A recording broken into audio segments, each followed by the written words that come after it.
And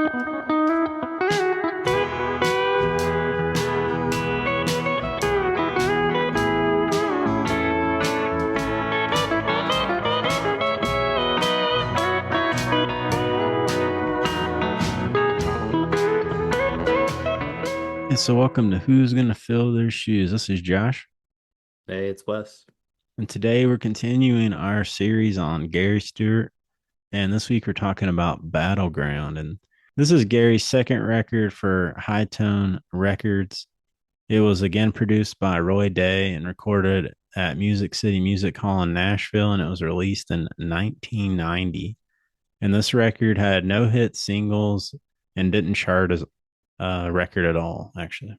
Yeah, I mean, it's funny because online, when I was reading the wiki page anyway, it said this record was actually maybe sold better or more successful in that sense than the one before it. But I really, truthfully, Josh, the only reason I knew this album before we talked about this is because I was shopping at a like local record store here in town a while back, a long while back, and I happened to see this CD in the bin. I was looking for Gary Stewart stuff, and so I bought it. And I haven't had my CD player hooked up in a while, but yeah, it took me a while until we started talking about this to really dig into it because it really drew my eye because it's got a very mm, somber looking cover. Yeah, the album cover is quite interesting. It's got Gary in like a fringed black leather biker jacket, and it looks like it was either like digitally printed on one of the first computers or like maybe some really bad gum printing. I don't know. It's pretty funny, honestly. The font looks like something you would have printed out on like a paint program you used in like 2000. Yeah, and it's kind of looks as if it's like it just says Gary Stewart at the top, and it sort of looks like I mean, it's the sky, but the way it's printed on here kind of looks like an old piece of tape. And then I guess there's like a big propane or gas thing behind him, or is that supposed to be a train? I don't know. It's very funny. It's like not Gary at all. Did you And notice his jeans on it are blue though? Like the rest of it's black and white, but his jeans are blue. yeah, that's what I was saying. There's like a type of printing where you can do like a few colors. It's like kind of like an art printing, which it could be that because that's with the blue and like the that yellowish color makes me think it could possibly be that with the grain, but it also looks like just some weird colorized computer photo. It could be both. It could have been that and they like computerized it and made it like poor quality or something. I don't know. It's it's kind of random. Yeah, and the background is just sort of this like derelict, like empty doorway. It's Yeah. kind of ominous, honestly. It kind of just looks like they're playing a show or walking and they're like, Gary, sit over there and let's take your album cover real fast. Yeah, it's I mean, I wouldn't even I guess if I picked this up, I would think it was going to be some kind of like metal album or something, it Yeah, doesn't it look kind like of it. looks like it could be hair metal or something. Yeah, yeah, exactly. Anyways, and Jimmy McDonough's book, I Am from the Honky Tonks that we've been using, it says Battleground Stewart's second high tone album came out in 1990. This album had less recommended than brand new and sported the absolute worst Gary Stewart album cover, a shot of Gary looking deflated and glum in a leather jacket, the lackluster image adorned with 10-cent graphics. So that's what Jimmy said about it. Yeah, that's about right. He goes on to say there were no singles released from Battleground, which opens with a half baked cover of Robert Cray's generic Nothing But a Woman and sputters along from there. Four songs were co written by Gary, two of them memorable, but the versions here are substandard. Let's Go Jukin' was written with Dickie Betts for Jason D. Williams, a goofy Jerry Lee Lewis acolyte. Roy Day was producing for RCA. This was another number that needed Gary on piano, as did Nothing Cheap About a Cheap Affair. There was also an unwise remake of a classic unreleased Stewart recording, Woman in Demand. How Gary felt having to match his younger, incandescent self is anyone's guess. And then we'll talk a little bit more about what he says, but that's kind of his scope on the record. Yeah. Yeah. 1990. I'm just looking at the thing. So we're almost to our era has almost begun. Yeah. It's, I mean, that's, he talks about one other song, but that's pretty much all he mentions about the album at all in the book. Cause as you can say, he's not really, I don't think he disliked, there's just not one he revisits a lot. And if we look at the credits on this album, we have on acoustic guitar again, Chip Young, backing vocals, Buddy Cannon and Kim Morrison, bass, Harold Bradley and Larry Paxton, on drums, Jerry Croon, high string guitar, Dino Zimmerman, which I had to look up. That's a Nashville tune guitar, which is kind of like, I think four strings are lighter gauge, which creates them an octave higher. So it's kind of like a full sound when using as a rhythm guitar. It's just more bright, which I guess Ray Eddington kind of invented on accident. I was reading, and it's on quite a bit of country stuff. And I mean, I was looking, it's on Wild Horses. They use a high string guitar, Nashville tuning. So You said it's tuned different or it's a different gauge of strings? it's, I think it's tuned an octave higher. I was just reading about it. I'd have to look. I don't want to be wrong. Someone's gonna listen and say, "What are you talking about?" But yeah, it's just it is different gauge strings. Though they're lighter on four of the strings. I'm pretty sure. Oh, okay. Okay. I'll have to look into that. Yeah, I was unfamiliar with what that was. Yeah, I was like, "What are they talking about here?" And then lead guitar Del Sellers and Reggie Young, piano and music director David Briggs, and slide guitar Dino Zimmerman and Warren Haynes. Now, when it says slide, there's obviously like a slide guitars, a regular slide guitar, but there's a lot of pedals still on this, right? It seems like it, but there's no one credited as playing it. No, so I'm wondering if Dino Zimmerman was maybe playing pedal still, but yeah, I mean, I don't know what else, how that wouldn't be pedal still on a bunch of these songs. So, but yeah, you're right. There isn't anyone credited playing pedal still. No, I'm looking at the. So we were just talking about this. That I don't believe there's well, now there is no vinyl edition. I don't think it's a believe. There isn't one. This is a CD, so I'm looking at the CD insert.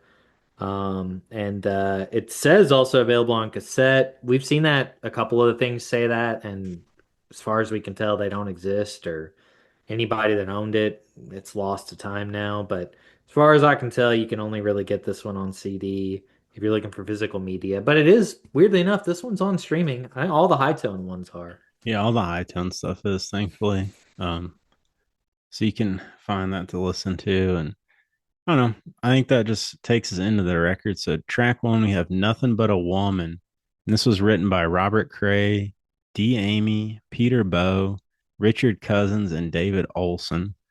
And we really open this record out rocking. It's every instrument comes in before Gary starts singing, and that's a solid opener song. It's pretty bluesy. It's not definitely not the best Gary song, but it's an interesting choice. I think it could have been fun hearing it live, maybe in the honky tonk or something to see how they do it live. But I listened to Robert Cray's version, which I sent to you, and I had like over 2 million views on YouTube of the video. The video was hokey, and I thought his version was really boring. And Gary's is a lot better, but it's not like a song I'm gonna revisit constantly or anything. No, the driving riff is pretty lazy at the end of the day. I like the lead guitar on it pretty well. Like there's some pretty cool riffs. It's yeah, but that sort of driving blues riff is way too hokey for me. Did you listen to the Robert Cray version? Yeah, I heard it. It's even hokey. Yeah, yeah, exactly. So I guess they were doing it true to form. Yeah, it's not a bad song. I mean, it is hokey. Gary's singing on this album in general is a little weaker than in the rest of the albums that we've covered. But Really? I think so, yeah, Hmm. unfortunately. But I think it's pretty, it's still, I still like his singing on this one. Um, you still think he still sounds just as strong on this? I disagree. I think he's as good on this as most of the records. I think Hmm. he's better than even like Cactus and a Rose around that time. I feel like he was a little more sparse. It seems like he's rejuvenated on this record. Interesting. I felt that way about the last one, but some of it too. I don't know if I want to blame Gary for everything. The mixing on this album is a little curious to me. How so? Um, I was streaming it, so it could be that. Although most of the time, I mean, I'm on Tidal, and it doesn't really make a huge difference if it's not like a high quality upload necessarily. I'd have to listen to the CD, but like the first four or five tracks felt a little bit flat to me, and then it almost like picked up as the album went on. It was a little bit weird. I've listened to it a couple of times, and I didn't really think about it the first time, but I don't know. It's like sometimes the instrumentation sounds a little muted or Gary sounds muted, and then other tracks his singing is like really in the forefront. And I mean, we'll talk about it as we get through some of the tracks, but I don't know. It's weird because it's Roy. It's Roy back again, and I felt like there were some curious decisions to me.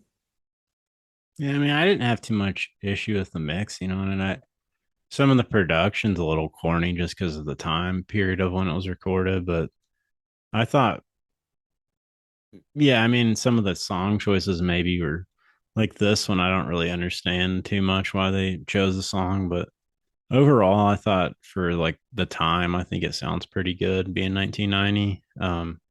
Yeah, Yeah, that's and true. for me, I think Gary's voice is like just as good as it was on Brand New here. I think he's still showing that he has it.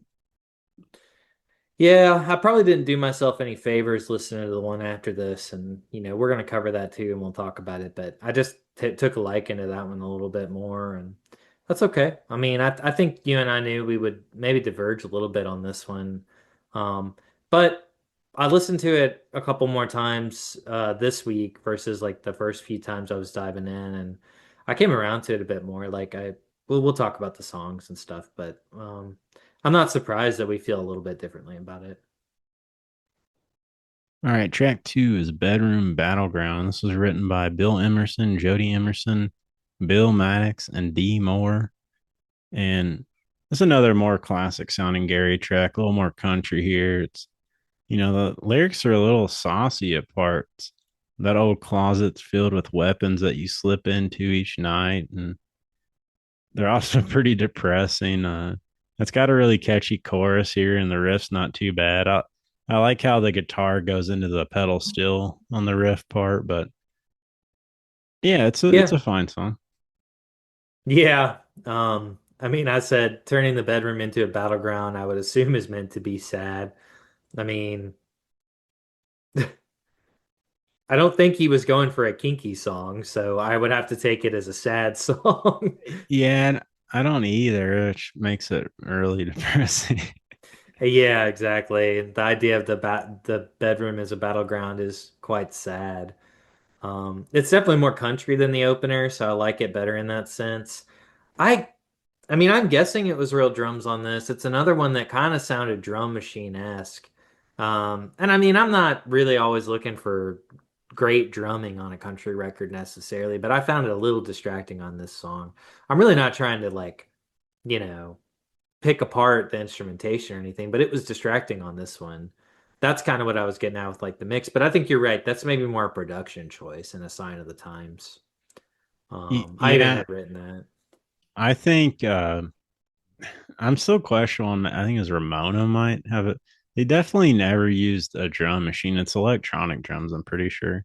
And I don't know why some tracks sound more like that than others around this time period because some don't sound like they're electronic drums at all, but some of them do. So I'm not really sure. It's hard to know. And obviously, Roy is no longer with us. I don't know if Jerry Croon is or not. It sounds a lot like, did you ever hear, and I never have looked into this too much, why this was created or when it was created, but I think it was also the 90s.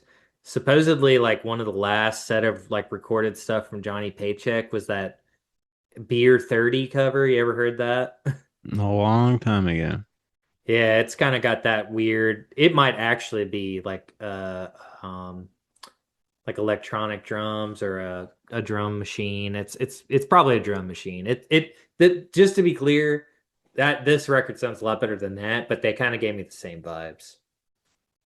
Well, as far as I can tell here, Jerry Croon's still alive, so I'm gonna tell him your thoughts, but just kidding. It would be interesting if we could somehow contact him to ask him if Well, I wouldn't really, it's kind of one of those things where when you would learn about it, most of these guys would probably, depending on how they were making the sound, like they wouldn't have necessarily picked it. I'm not really picking apart the guy's chops. It just kind of sounds unusual.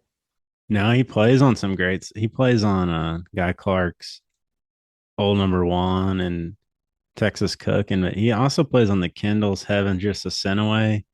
And there's this one, I have this record, and it is bizarre. People should look it up. It's called They Call Me HJ Country with a K by HJ Country. Where'd you get that? The album cover is bizarre. You should look it up. It's got a song called Daddy Loves the Honky Tonks. But HJ Country? yeah, it's like it's not like I wouldn't say it's rare, but it's like, well, I don't know if anyone's, but looks like he Oh plays on man, some Ray Stevens too. that's Yeah, pretty good. I like that. I like that album, that cover there. I got, it looks like he played on quite a few of Guy Clark's, and everything else was kind of more random. So I'm curious, yeah, if we could track him down and see. Yeah, there's another one here, Vernon Oxford. I haven't. Oh, he plays on drums on Everybody's Got a Family, Meet Mine. Really? Mm-hmm. Okay. So he knew a little bit about drinking and driving. All right, I won't go down that rabbit hole any longer, but it looks like he also played on Tennessee whiskey and a bunch of other stuff. So, yeah, Hmm. maybe we could track him down. But anyways, that takes us to track three, which is Let's Go Jukin'. And we got another one here written by Gary Stewart and Dickie Betts. And we're back towards a more bluesy boogie woogie number here. And this is another one in the Gary camp of songs that are, they're not masterpieces, but they're fun to listen to. And this song's very fun. And Gary told Ralph Emery on an episode of Nashville Now, the song means burning the dump down or sliding across town. And Ralph Emery was real confused by that. But there is a performance of this song on Nashville Now. Yeah, it's pretty badass, honestly. You sent that to me. Gary seems a little hmm, in special form as he's talking, but it's pretty interesting, and he seems pretty earnest about what he's talking about with the record. Um, yeah, you're right. Boogie Woogie, that's really what we got going on this one. I mean, it reads like a Dickie Betts song in a lot of ways. It makes sense that they would have co-written it, and I don't know. It's the first track on this album that feels a little more Gary to me, and I really like the keys too. Like if you played me this song out of context, this record, I'd be like, yeah, of course, that's Gary Stewart, you know? Yeah, and it says in Jimmy's book, for some context, that year Stewart made a rare TV appearance on Nashville Now alongside the great Farron Young and performed a half-hour live set for a TNN show called On Stage. Not easy to track down. The On Stage show is one of the great documents from the Hightone years. Backed by a group of Nashville pros led by David Briggs, Stewart is in great form, charging through 6 songs from Battlegorund. They are far livelier than the album, and Gary delivers a performance with Elvis like authority, extracting the humor from old Hank's lovesick blues, adding swagger to You're the Reason, and making Nothing But a Woman his own. Hmm. I have found the You're the Reason version. I've not found anything else. I don't really, man, I wish I could figure out how to track this down because it sounds awesome. Do you have any knowledge of Ralph Emery? No, the name sounds familiar, but I don't. And I'm guessing he must have been a Nashville staple. Um, but I hear right that he was he the one that was leading the show? Oh yeah, he did that show forever. He did there was another country, oh man, I can't remember. Top of the Country or something. It's kind of like the country version of Top of the Pops. Yeah, he was a DJ there at WSM forever. Hmm. He is like kind of the Nashville DJ basically. Yeah, I need to look into that more.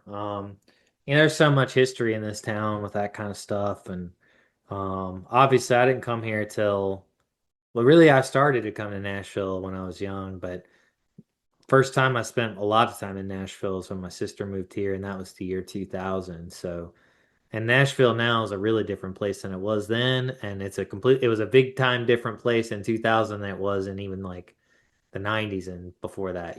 It's a weird city. It used to be truly a small place.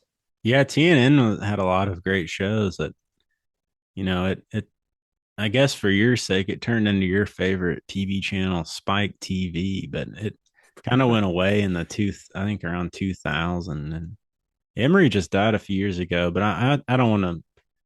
I think he contributed a lot. I think he was in today's context. A lot of the stuff I watch with him, he's not very interesting to me. I don't know how he held that job. You can even see it in this interview. He's asking some stupid questions, and he even asked Gary about I'm acting single. Like he didn't even know the name of like one of the biggest country songs ever. Like very confusing. But he kind of did that with a lot of people. So I don't know if there's like a shtick he had where he like kind of played dumb and naive. But yeah, it's kind of interesting. I don't know. Not important, but that song Drugstore Truck Driving Man? I did. I actually just was reading about that. Yeah. Yeah. The Birds wrote that because they hated Ralph Emery. Graham hated him. And he wouldn't play their song You Ain't Going Nowhere on his radio station. Wow. That kind of explains enough, honestly. But anyways, um, it does say in here, which one more anecdote that I found interesting was Jimmy said during the Battleground promotion, Stewart was also interviewed by his old press buddy Bob Allen. An ominous exchange took place about another Kentucky talent, Keith Whitley, who'd killed himself just months before. That mother could sing, said Stewart, who was touched to learn Whitley had opened his shows with Flat Natural Good Time and Man. Gary empathized with Whitley's suffering and condemned those who judged. Being in the limelight, Lord, it's darkness many times. It's so dark in there. And when it came to Whitley's fatal ending, Stewart admitted, I've been right there, son. But yeah, I had sent you Wes that recording I found of Keith Whitley covering that, and there's a video and there's an audio recording of two different shows, and it is awesome. Yeah, Keith Whitley, man, what could have been right there? And I feel like some of his music definitely has that a feel of a Gary Stewart kind of vibe, in a lot of ways. When I listen, I feel of that time like they were doing some more the more interesting country, really. Yeah, and it's interesting because I mean he had just died, but as we talked about in the last episode, his best stuff was recorded at the same studio here in the same time as Gary was doing these albums. And Keith was a Eastern Kentucky boy, and I'd say those two artists have with George Jones the best voices ever in country music, in my opinion. I don't think anyone touches them. And yeah, both. I mean, Gary was a lot older than Keith, but both died way too young and of pretty much the same circumstances. And yeah, I mean, even this video we're talking about with Nashville Now interview, it's Gary and Farron Young on the couch, as it says in the, Farron's reaching over and hugging him, and Farron sadly killed himself not too long after that as well. It's kind of, yeah, ominous, but Gary's life kind of seemed like that. Yeah, it seemed like ill-fated events and a darkness sort of followed him around. For a guy who read a lot of like rockers and things that kind of drinking songs, it's just interesting that that sort of was his life. And like I don't know that he inherently felt like a sad guy in a lot of the stories. In fact, it seems like everybody's always talking about him being, you know, a funny guy and an uplifting figure, but he had that darkness about him, and he had been living in that place obviously around this time. Yeah, he was funny. And any of the stuff you can listen to, you can tell he was funny. But anyways, that takes us to track four, Nothing Cheap About a Cheap Affair. And this was written by Gary Stewart, Mary Lou Stewart, and Wayne Carson. I like this song. It's I think most of these songs that at least the ones Gary wrote in here, they're pretty catchy. I think this one again, it's kind of a depressing subject matter, but it's a good country song. It's enjoyable to listen to. Yeah, it's a heartbreak song. Nothing cheap about a cheap affair. I mean, it's fine. It just, I don't know, it doesn't hit as hard, obviously, as, like an empty glass or something. It's just a little weak compared to that, but I suppose it's just sad. It's interesting he did credit Mary Lou on that one too. Yeah, I mean, I don't think this was really autobiographical about them at the time in any way. They had just had a split, but they came back together before this, and but it had nothing to do with that. It was more of Gary being in a bad place after Joey's passing, and so I think it's yeah. I mean, we got our buddy Wayne Carson back here too. It's a good song. It fits on the record. I like it. It's catchy and get stuck in your head for me at least. Yeah, a lot of these songs work pretty well as a honky tonk track. Like, if that's what they were trying to achieve, they at least did a good job on that merit. Yeah, and I'll say this as a whole. I'll just say it now because I'm thinking about it. But I think on this album, outside of one song, it's a lot of good songs. There's nothing on here like the last album that are great songs, except Yeah. one.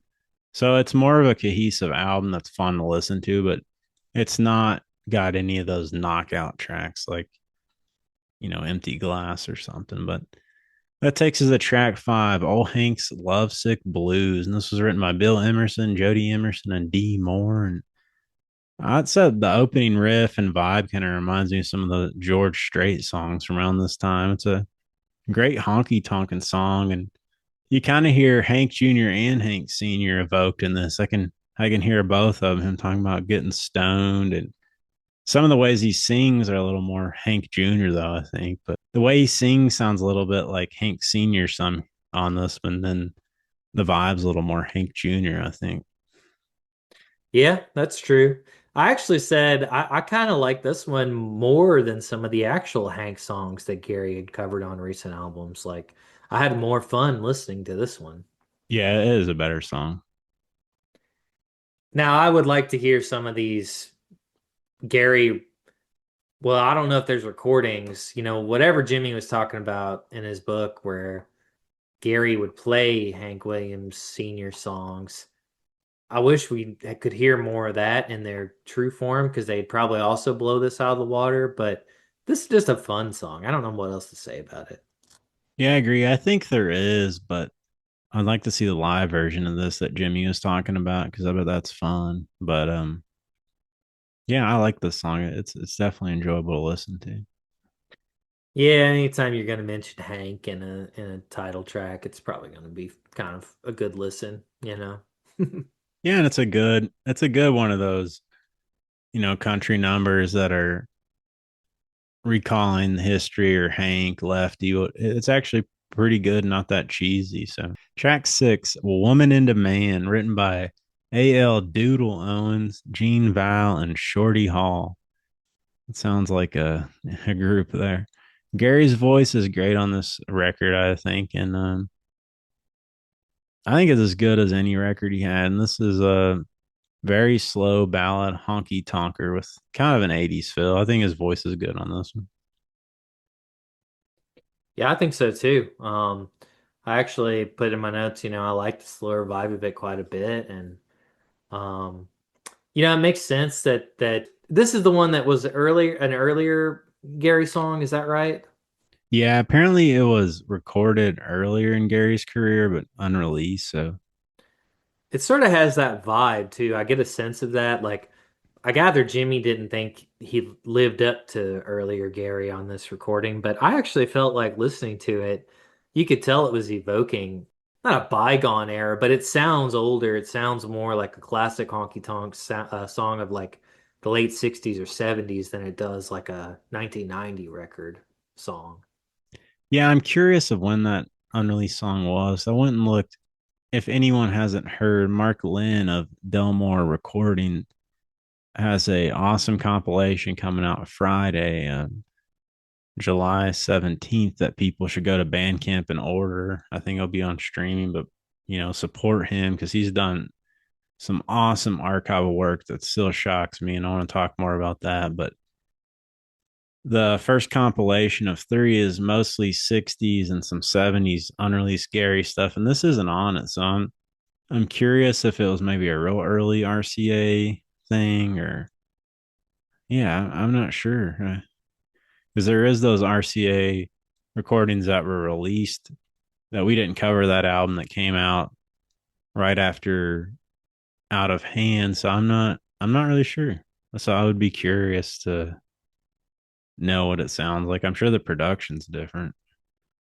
Yeah, yeah, maybe it will come out. And yeah, agreed. Good plug for that new release coming out. I know you and I will hopefully be able to dive into that a little bit. I mean, we're getting real close to the end of this Gary mini series, or really series that we've done, and I'm a little sad about that because I wish there were, 30 more Gary albums for us to talk about. But yeah, that's going to be a lot of fun, and maybe as more of those archival releases come out, we'll get some of those songs.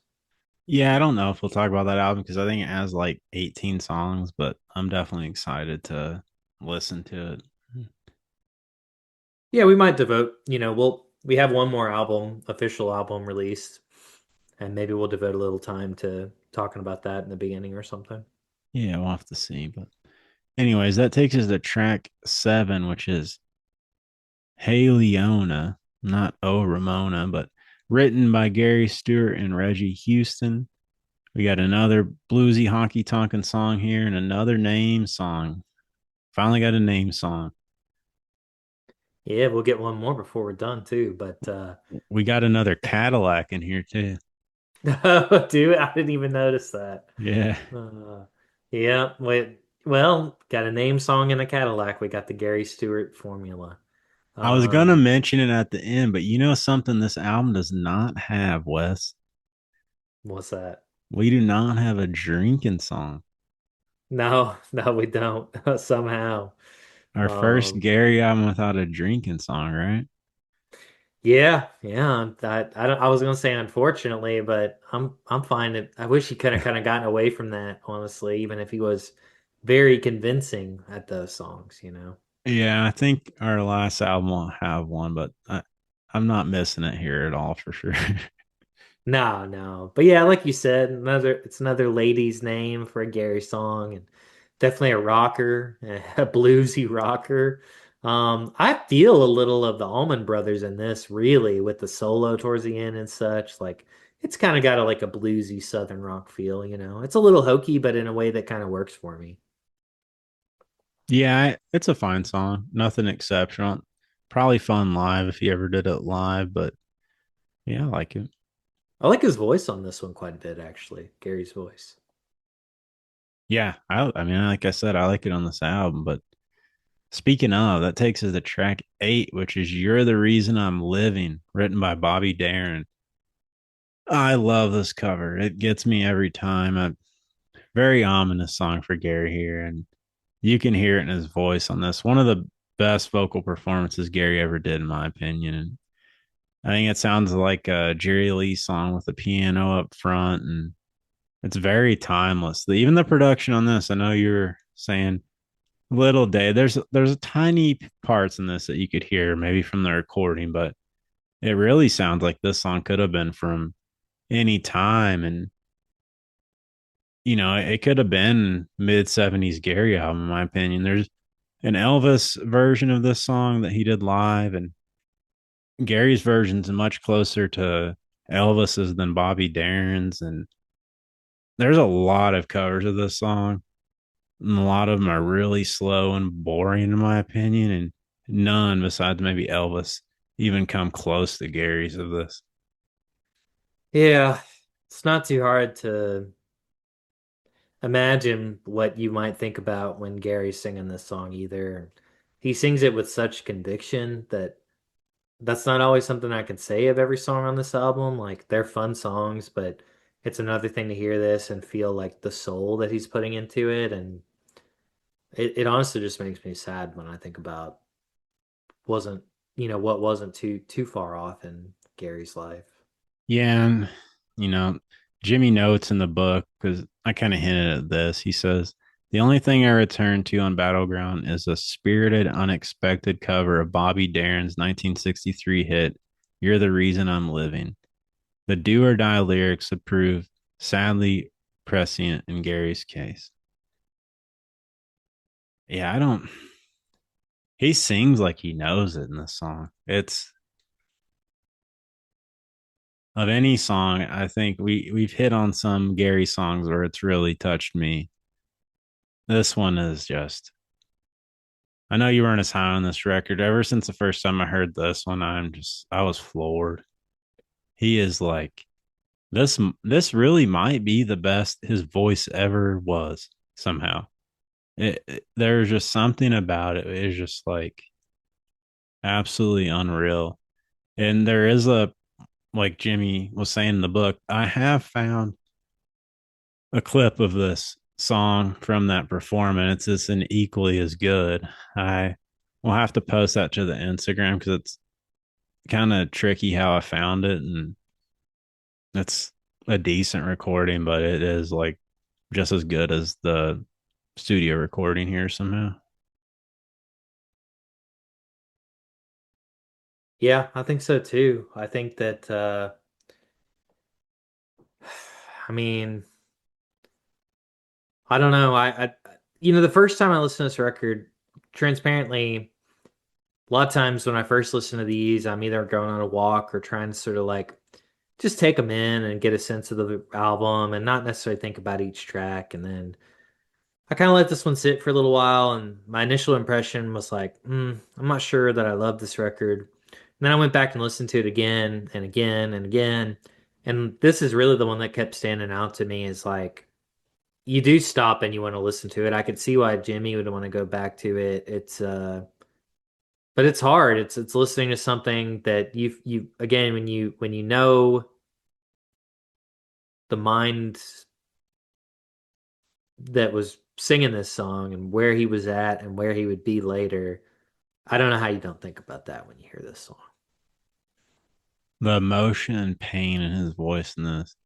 I listened to a bunch of the other versions by artists you'd think would be good, and they're like fine, but like the lyrical theme of this song is like heavy and like you're literally, you're the reason I'm living. Like you're all I have, and he's the only one that evoked that in any way. And I guess because it unfortunately was really true, but some of the other Yeah. versions I've listened to, it's like, really? Are you sure? Like, it don't really sound like it, but The way Gary sings that chorus is haunting, I would say. yeah, and it's not because his this version's not slow. It's the other versions are extremely slow. This is kind of upbeat with the piano in a way, but it's like, yeah, I don't. This is a must listen if you don't listen to anything else. I don't know. You said you didn't love this album at first listen, but like, I know I'm really hyping this song. Do you feel the same way? I do feel that way about this song. Um, yeah, it's hard. It's a Gary Stewart album, so of course I still like it, but there are other ones I'd probably go to, quite a few others I'd go to from an album standpoint before I would Battleground. But if I were like making a list of songs that I wanted somebody to hear to like understand how powerful Gary Stewart can be, I think this song would make that cut. Oh, it's top five for me. This album would be fun to put on a party unless the song came on, unless no one was paying attention to the lyrics. But Yeah, that Yeah. would bring me down a little bit. Anyways, that takes us to track nine, which is Delia, written by Gary Stewart and H. Thomas. I said this song has a nice groove. I like this one a lot too. It's another name song. Gary's vocals are great on this one as well, and it's pretty catchy. Keyboards are very 80s sounding, but otherwise, I liked the production. And I really like the line, let's spend forever together, wherever forever is eternity. That's like Gary had some really good wordplay. He doesn't get credit for. Man, that's some like Bob Dylan writing right there. Yeah, I mean, I think that's why Bob liked him. He is low key, like really witty, and has some. I mean, Jimmy's mentioned. I think I've seen some other people mention some of the wordplay Gary came up with is pretty brilliant, honestly. Yeah, yeah, absolutely. I mean, he was a great songwriter in so many respects too. And yeah, I have a cousin named Delia who lives in Florida, but I think she was probably this song is not about her, I don't think, but it made me think about her. Chorus is kind of fun. I mean, I actually, it's funny. I actually said another thing about Gary's vocals on this that I thought it was like really clear and strong on this song and really prominent in the mix. So I don't know. When I first started thinking about it, sometimes we get to talking about these things and I think about it and I look at my notes and I'm like, oh, damn, I guess maybe his vocals were sounding pretty good on this record. They're definitely better on some songs than others. A few of the first songs, I don't think there is good. I agree with that. They're not bad. They're just not like this is like peak. And like what it shows, I don't think Gary really ever lost it, but No, the album kind of this is an unusual one in that I think it gets stronger as it goes on. Like the B side is much better than the A side. I agree with that fully. Even though there was no B side, we only had a CD. Yeah, that's true. I mean, you're never flipping this one up and down, so you know. And but that takes us to track 10, Scenes Believing, written by Donnie Coleman and maybe Gary. I couldn't figure that out. Not a bad song at all. It's grown on me too the more I've listened to it. It's a good closing song for this record, I think. And I really love the pedal still. Scenes Believing, so I'll be leaving today. Again, some really good wordplay there. And but yeah, it's a great another great country song, but is a good I wouldn't call it a filler. It's a good song. It's just not a hit, you know? I don't really know how to explain that better. Like because it's a good song I enjoy listening to. I would never skip it, but obviously it was just not, the upper echelon of country songs. No, I felt it was a pretty logical ending for this record. It's a sad song to me still, but I like the arrangement and I don't really have any major feelings on it outside of it that it's a pretty good honky tonk tune, and I think it makes total sense as the bookend to this album. Yeah, I agree. It's a perfect ending song for this album. This was a good album. I for me at least, I like it. It's got some songs I'll revisit, like "You're the Reason I'm Living,"